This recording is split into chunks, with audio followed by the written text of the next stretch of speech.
welcome to Fierce Planet Adventures. We really appreciate you taking the time to listen, and if you are finding value in the content, let us know. We certainly would love to hear your feedback. For today's episode, we are doing a continuation of our chat with Dr. Stuart Sovatsky. The importance of innocence. You talk about that. What does that look like in a relationship? Well, everything I've shared with you has been unpacking to try to, but innocence is really challenging because it applies, I used to work in the jails, in the prison system, and probation and juvenile court for 4.5, 5 years. So these are people that are found guilty, right? If you're found innocent, you don't go on probation, and you certainly don't go to jail. Am I right? Right. Okay. So that's the cultural, legalistic understanding of guilt and innocence.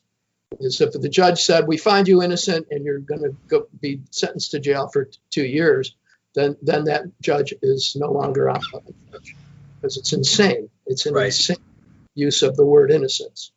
But if you're a therapist or and trying to help people, and I have had this situation, and I have prevented, it took a year to a gun threat situation. Why so? Because I saw what was called a crime. Threats to kill is a crime. Did you know? Threats to kill, and particularly in this era, the last 5, 10, 15 years, is a very hot issue. I don't think I have to convince you of that. Presidential elections kind of come and go on the stance about gun rights and gun ownership and all that, right? The NRA. So this is a hot area. And so innocence, my path of helping this person, actually at the end, cry. I had to fight a board for a while of 5 or 6, 7 people, a staff of 9. They all wanted me to send this guy to jail because he, in their eyes, had committed a crime. And all I could see was an innocent person. He didn't have a clue what he was saying. He didn't have a clue that saying it's like go through the airport security and you say, I have a bomb in my shoe. Ha, they don't laugh. Mm-hmm. You're in a little room for 3 days and you realize what it means to say, I have a gun in my shoe or a bomb at an airport. It's insane. So this guy didn't know. But if I only thought of his legalistic guilt and everybody else's fear of how dangerous this uninnocent person is, I could have ruined his life, let's put it that way. And they'd be happy because nobody would have known the difference but me, because I worked in jails. And I know if you don't believe in people's innocence, their spiritual innocence, the innocence before God, you can't really help them because somebody's got to see it. And then you got to build upon it that's more real than their poverty or whatever angers and frustrations that they had. George Floyd, I don't think anybody doesn't know that name. Right. You know what happened? I mean, I think everybody knows. I think the world knows that name. He'd been in jail. He'd done many bad things. But the way he died revealed his human innocence. And and to one level, it revealed that the police were poorly trained and they don't know they don't know how to execute their job, how to arrest people without killing, at least too many times. We might generalize, So we see the innocence of someone who has a big long rap sheet, and we let go of that rap sheet. He put a gun to a pregnant woman's belly to rob her. But in that moment, we saw his innocence. So the innocence is global. In fact, the poor freaking police officers, they now know that they should have been better trained. Mm-hmm. You can train anybody to do some simple things, like bring in talking people. You can, what I would do, this is what I was writing about. Anybody who gets arrested or not arrested, everybody can use family therapy. Mm-hmm. And if everybody had a happy family, I think the crime rate would go way down. And no doubt. And everybody doesn't have a happy family. So that is not even on the even the most innovative interventions in police work. The innocence and beauty of the family. I don't care how bad it is. Family therapy is even more interesting than couples counseling, which I shared a little bit. Kids thanking moms, moms crying in front of them. Oh, the day you were born is like magic, and that was you that make your birth. They don't know. They never saw this before. The opportunities of family therapy and revealing this hidden level, no matter how much violence is being talked about or has happened, if you can, it's the future we're really worried about. Yeah, guarantee, like what happened with this guy that I saw for 10 months. I never told him why I was meeting with this person. At the very end, he broke into tears saying, "You mean hurting somebody's like hurting myself?" It took a lot of steps. And I said, "I think my work is complete because I don't think you are ever going to do this." But it was lots of steps of seeing his innocence, seeing how his eyes would glisten, seeing how he would smile, saying something about it, saying about how much he wanted to be a good person. All the while, everybody wanted him in jail as a non-innocent person. And any judge in that time frame, when they were, people were shooting each other, and shooters, threats, it still is. It's a big hot issue. Nobody would do what I did, and there's one reason nobody, because they don't look at the innocence. And that airplane or something. Yeah. Okay. Good. So even if they do, you have to be very precise in controlling and guiding the conversation so that it will go well. And believe me, I don't know if I would be willing to do it too many more times, because it's not a done deal of just because I'm confident that it will happen. But I do want, since you're talking about, you see a look of innocence, of shame, which is related. You see, instead of bravado, fuck him, man, I'll shoot that son of a bitch. You see tough guy. Beneath that, you see a child. You see somebody had to, fight their way through life. And then your heart goes out to that person. But you don't get manipulated by that person. They could steal your wallet while you're giving your therapy session. And they could slash the tires of your car because you're not the father why weren't you there when I needed you? These are pathologies. It's a complex topic about innocence, in terms of innocence and culpability or guilt. But this purity, all of us have. Hitler had. I wrote a mini vignette for this Harvard book that I'm kind of working on and off on, that we have to redeem Hitler. He's a meme. Nobody knows who Hitler is. It's been 50 years, 75 years. Nobody knows much. They don't even read about it. The name is like Marilyn Monroe, the most beautiful woman in the planet. It's meaningless. It's just a meme, they call it. So I said, kids use this meme to justify stuff like Columbine. They're the Hitler, they're the Antichrist. They use these words that are the opposite of innocence. They're the demon. They're the Black Knight, the mafia, black trench coat mafia. They're the Matrix. Keanu Reeves, what do we need? Guns, lots of guns. The movies everywhere. It looks like fun and games. Yeah, it's innocent. Movies are innocent. Shoot them up. But then somebody shoots somebody up and you go, wow, is it bad? The movie's, it's tragic. It's innocence upon innocence. People are picking up these phrases and going, taking them literally, movies. And so what I wrote about is Hitler's the evilest of the evil, that name, right? There was somebody worse came up, Saddam Hussein, I don't know who, people think Trump, I don't know. Different people hate different other people or see them, as the worst.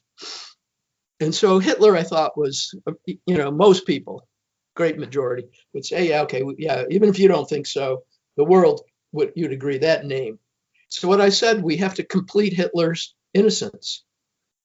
And that will weaken his usefulness to kids that motivate themselves, they're going to be like Hitler. Fuck it, man. Mein Kampf. I read Mein Kampf, and I'm going to go liberate, my high school.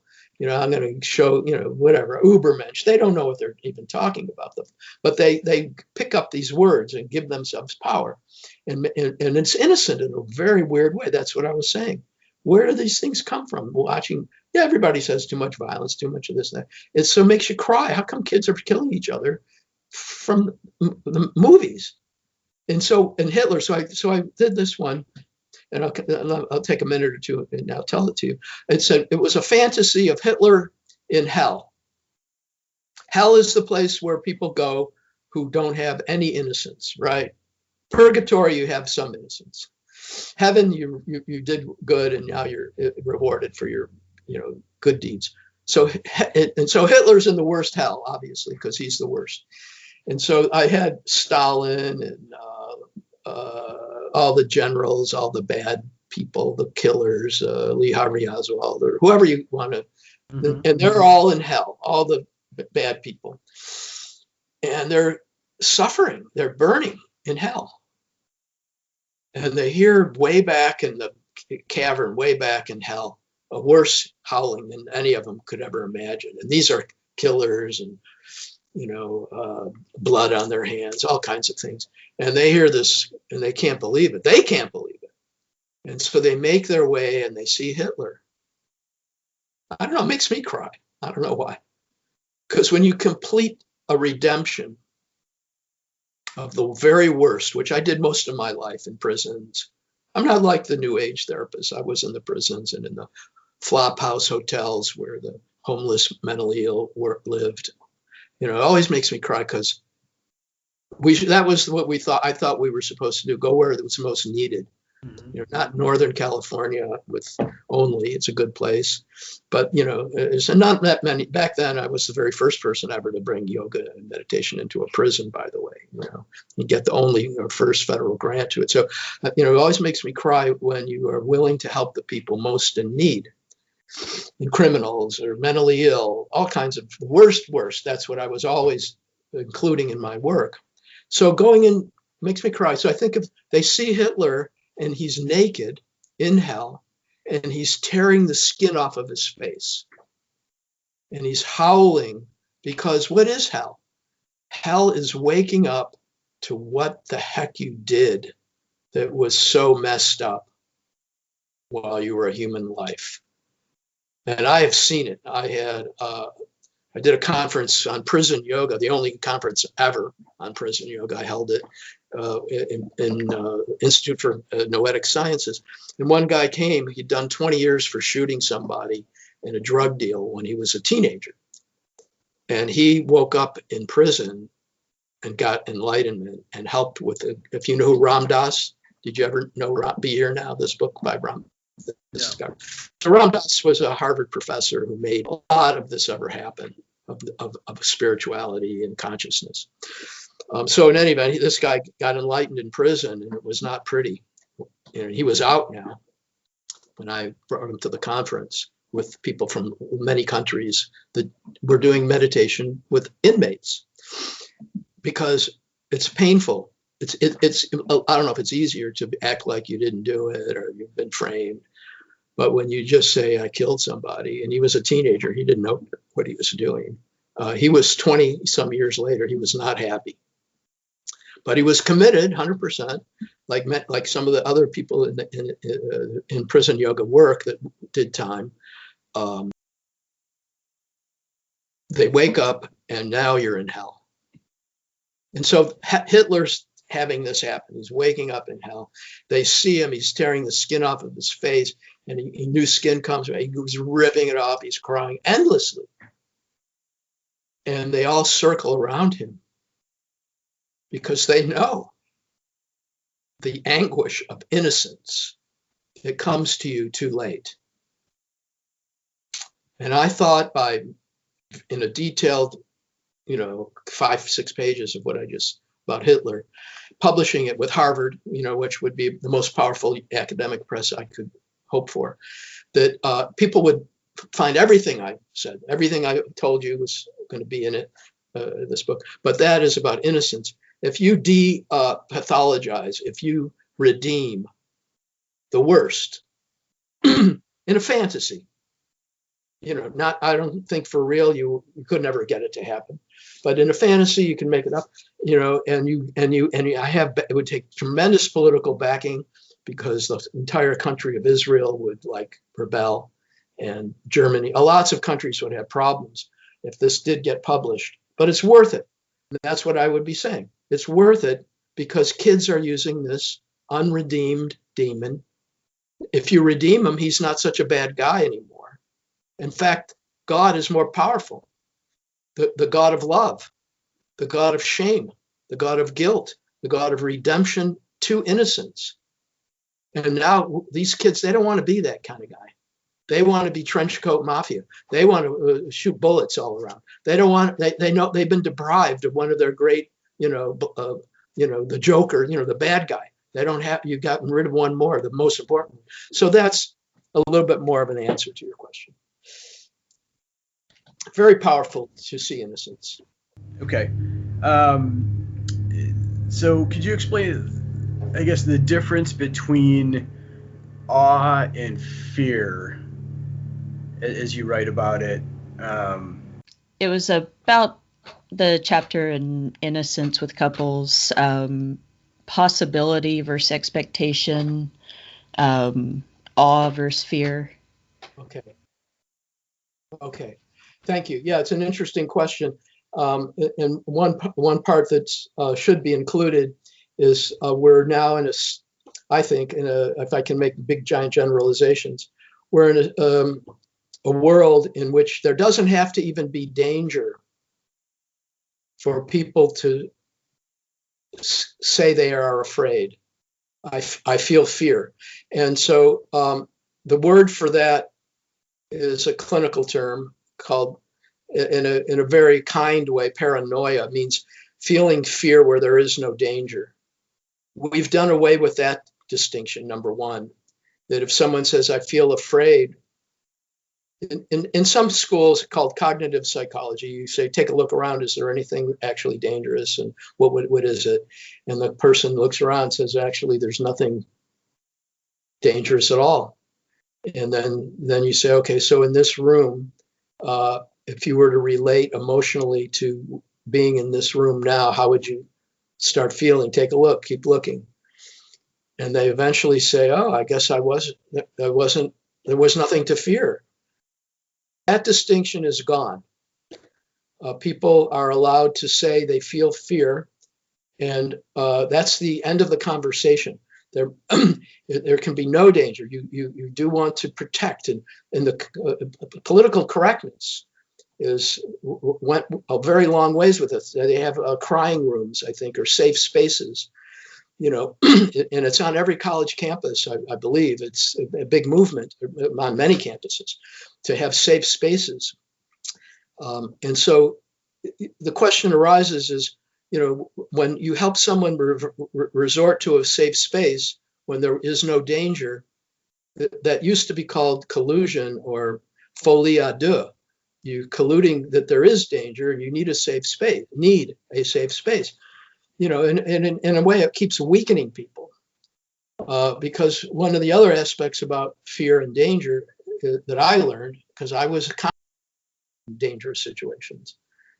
I'd be the only white person in a room full of incarcerated minorities, and I'm the man.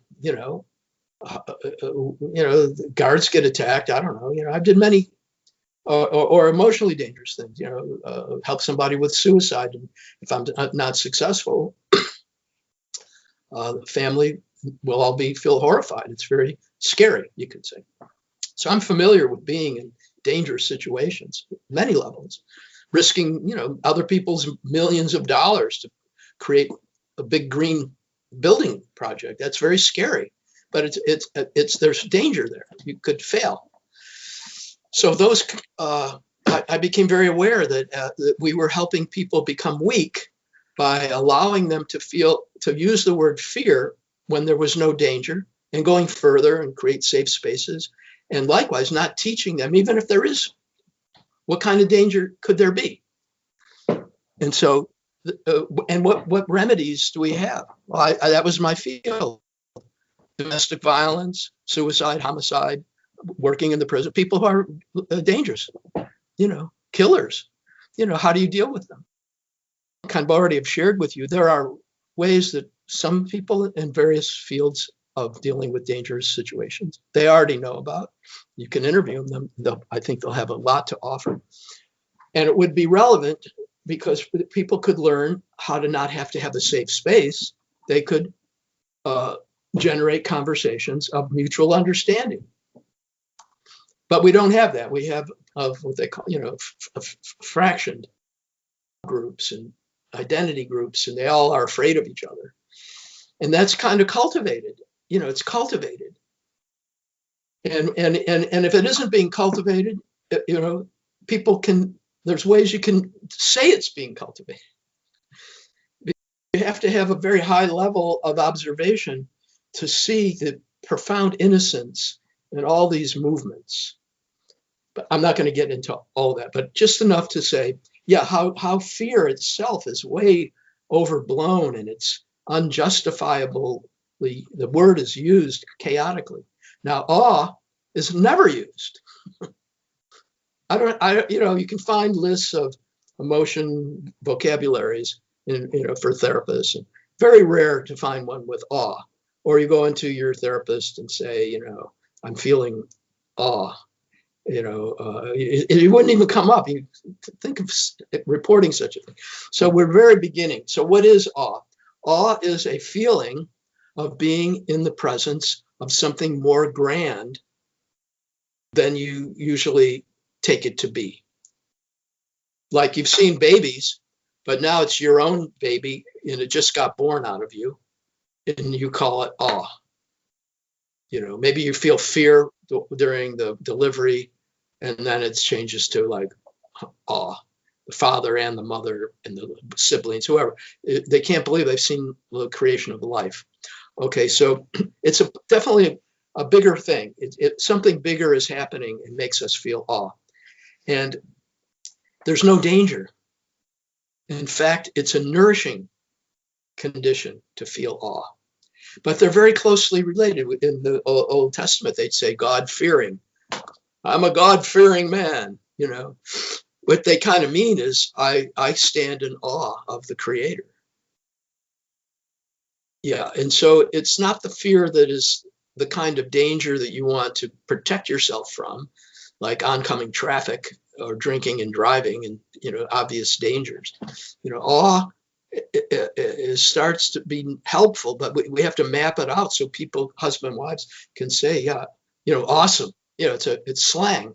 Has no real, gravitas anymore. But you say, what you did is blowing me away. That's what I usually use instead of the word awe. It blows me away. Talking to you as a couple, it really does. I love this. You guys are awesome. And so, but when you get really good at awe, you get humble as well. And humble and feeling afraid also can be confused, because humble, you think you feel weak, but you feel beautiful. People don't like to feel humble. They rather feel tough. So they won't admit that somebody has grandeur, and they make them feel awe. So people take each other down. They minimize someone's it's not really that. Yeah, but. I mean, that's the other aspect of marriage counseling, is watching the buts. It can give a beautiful moment, and then they'll say, but, it's awe-inspiring. Wow. But, this, I can tell you 10 things that happened years ago, and so, frightening, try to frighten, make it seem more dangerous than it really is for different reasons. Because maybe the last thing I'll say about awe and fear is it brings us into the moment more. If there's danger, if I'm knocking on the door of my house and there's it sounds like they're trying to break it down, I'm going to be like, wow, way in the moment. So fear brings us into snake, cross your path, different things. And awe as well. You see the sunrise and you're in awe that you're really in the moment. Now, something interesting happens that's In the moment means in impermanence, because time is always passing. And the New Age spirituality misinterpreted Buddha massively. He said anicca means no permanence. He didn't say endless. Oh, he may have said it elsewhere, but just being present is like a movie camera. You're just like motionless. The Fool on the Hill, that was the Beatles song. Just with eyes in his head, sees the world going around, and he just sits up there and watches it. Eternal witness. That is not, in my opinion, and what the word anicca referred to. So when you wake to awe, you feel, my God, my life is actually happening. I'm 71 and a half. As of yesterday, I was 71 and a half. And time is flying. I didn't think I was going to have gray hair. I didn't think, things would, I would participate in the aging process. I was a high school, college athlete, doing yoga and all these things. Not me. Every second it's been happening. And so you're not as aware of it, but when you're enlightened, if the word means anything, everything becomes awesome. And you do feel we're not in control. So there's some degree of fear that is subtle. Maybe you notice real fear or real danger when you should feel fear, but you don't get paralyzed. You don't need a safe space. You can keep functioning. These athletes, boxers, they're in complete danger. They like it. They're used to it. Somebody's aiming for their face. It's dangerous. It's frightening. And they think of it as an art form, And so you get good in these areas of danger, real danger. It's magic out there, And why? You're in the moment. And the moment is fleeting. And some people can't bear that. They like the enlightenment where you're a movie camera. They call it non-dual often, not to be too pejorative, but I think it's an honest critique, that it's a stationary time frame of the eternal. Instead of eternal impermanence, it's an endless flow of moments, you could kind of say. And when you awaken into that awe of the actual nature that you had parents and grand and great and all the way to God, and you're now it for this huge lineage. It's awesome, this impermanence of generations. And now you're in it. Your life suddenly is awesome. They're all counting on us. And if you have children, you're passing on to them, and you'll die and they'll carry on. That's the real thing. It's a flow of life. And people can become overly afraid as they wake up to the real nature of time. And that is where it becomes awesome. And it's millions of years or zillions of years. And the stars are trillions of miles away. And the real universe is vast. And you feel, fear or awe? Well, I think if you understand awe, that's the right mood for that cosmos that we're in. Mm-hmm. Or relationship that we're in. Yeah. Amazing. Wow, there's so many things, so many different directions we could go with just that information that you just presented.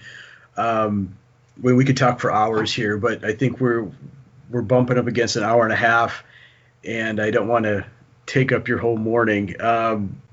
What projects are you involved in? Or you mentioned that you were doing the retirement thing. Is there anything you want to share with our listeners, and where to find you, how you can be reached, what you're involved with still? Well, if you have my spelling of my name, I do a little bit of communicating on Facebook. Mm-hmm. So just friend me. But I had a friend in May ask me, what would I like if I could do it? And I said, I'd like to chant, which I've had a band for 20 years. Mm-hmm. We became famous in San Francisco, Access Mundi Band and Burning Man communities. And I was the chant master for 20 years. And so I said, I'd love to chant with a heavy metal drummer, because heavy metal percussionists are off the charts. There's nothing like it. They can play for an hour at 100 miles an hour. And I don't understand how they can do it. But I have chanted with tabla, I chanted with a guy who played with Miles Davis band. He plays tabla. He's amazing, but he only has 2 or 3 drums. These guys have like 50 things they're hitting. So I said, I'd like to chant with a heavy metal guy. It was a joke. Uh-huh. I'm 70 years old. I'm thinking, how can I even do it? But I did it for 20 years, and I used a lot of electronics, and we were massive. It sounded massive. It was not just kirtan like you might think of it. It sounded like heavy metal, punk rock, or Stravinsky, Rites of Spring. Or Beethoven. It was just wild sounding, symphonic, or you could say like rowdy. And so she says, okay. And now it's like 4 months later, 5 months later, 6 months, we have it all completely happening. And that's amazing. That is. And it's really, it became deeper. I said, well, what we should be doing is have a post-pandemic ritual. A year from now, hopefully it'll be available. We'll have a post-pandemic, and we'll have crying, laughing. We'll celebrate all the new babies that were born. We'll have moments of silence for the people who perished and lost their livelihoods and businesses and all this other stuff, and a ritual called Vyutana, which means to re-arise from, like the phoenix, re-arise from your ashes, Sanskrit word. And so the title of this event, which will be in Australia, 5 of them, and we have a lot of money. That's magic, as I was telling you. I can say, let's do this, but this person has lots of financial support. I'm going to be flown there, and plus I don't take any money. Part of anything I've done on the spiritual side, it's always free, because I don't need the money. I make it elsewhere. And so other people do need the money, and they make it doing their musical events or their spirituality. I don't need it, and I like it that way. I don't think you should charge for preparing people a space to feel awe and grief about their dead friends. I don't need to. So they may charge the people admission because other people have to the menus and there are costs involved. But myself, I don't want to make any money. So that's a big event. It's going to be a lot of training, because I said, okay, if you're flying me there, I'll do retreats, and we'll do 5 or 6 concerts. We got this great heavy metal drummer. He's been playing for 30 years worldwide. He's like brilliant. And now we got a didge player, an Aboriginal, which was a big victory. Oh, amazing! Yeah. Gain the trust of the native indigenous population. And I said, well, I'm not doing this for money. I'm doing it for humanity. And we're coming out of a pandemic, and nobody's doing it. They're sort of having conferences and talking about the new world, but not the emotionality of this incredible, the whole world. And then if it goes well, we'll do it in other countries, and we'll video it and live stream it. And in the whole world, we'll be able to go on YouTube and be part of this ritual. It's not talking heads, not that much talking. Mm-hmm. It's a didge player healing people, and he's you can tell this is the real thing. This is his life. I had a didge players in my band for 20 years, not really ever an Aboriginal player. So this is his life, his religion. So he's going to do healings with his didge in the room. And we're going to have altars and immersion of light shows, and then the band, and then grief and celebration. So that's my next project, and I hope to basically hand it off. I dreamt up everything I told you, and that's really my main creativity.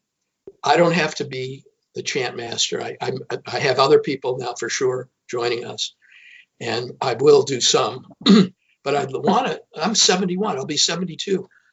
My time has come and gone. I'm happy. Yeah, I'm aiming out of here. I want to bless and empower. I don't want any more money. I don't want my fame to end up on me. I empower other people. And so what the big thing about this one would be, if I can get it to where I wouldn't even have to go, that would blow everybody's mind. Because no rock star person, I'm the rock star, right? I'm the one flying in from USA, the whole idea, dreamt it all up, blah, blah, blah, this huge background, of who I am. The Aboriginal elders are impressed because of me. I'm not just another, coming in, want to make use of the dig players.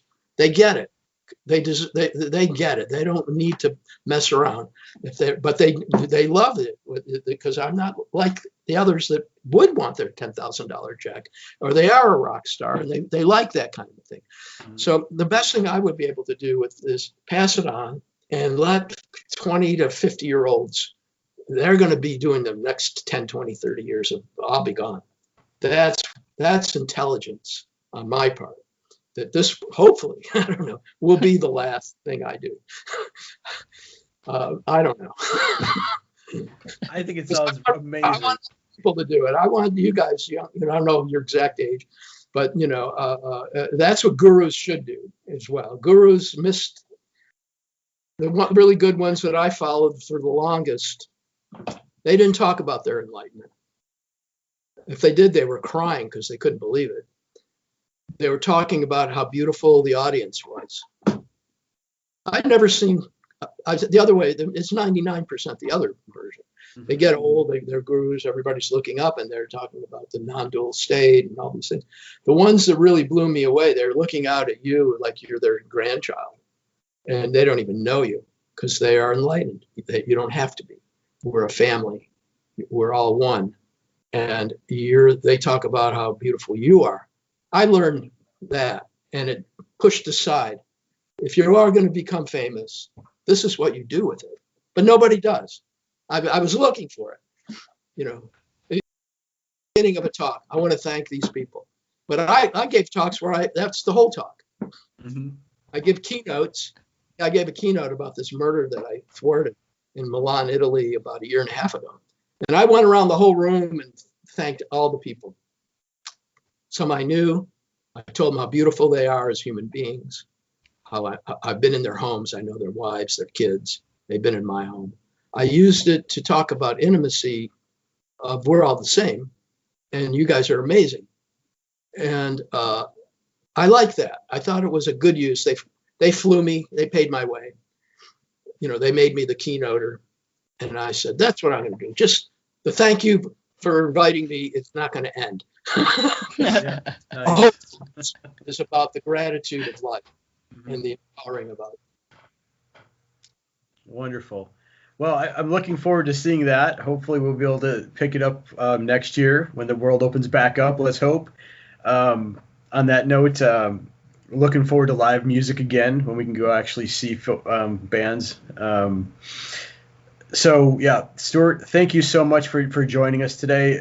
This has been just an amazing conversation, and there's a lot to think about, a lot to unpack here, and I'm going to be turning this over in my mind probably for the next week or two.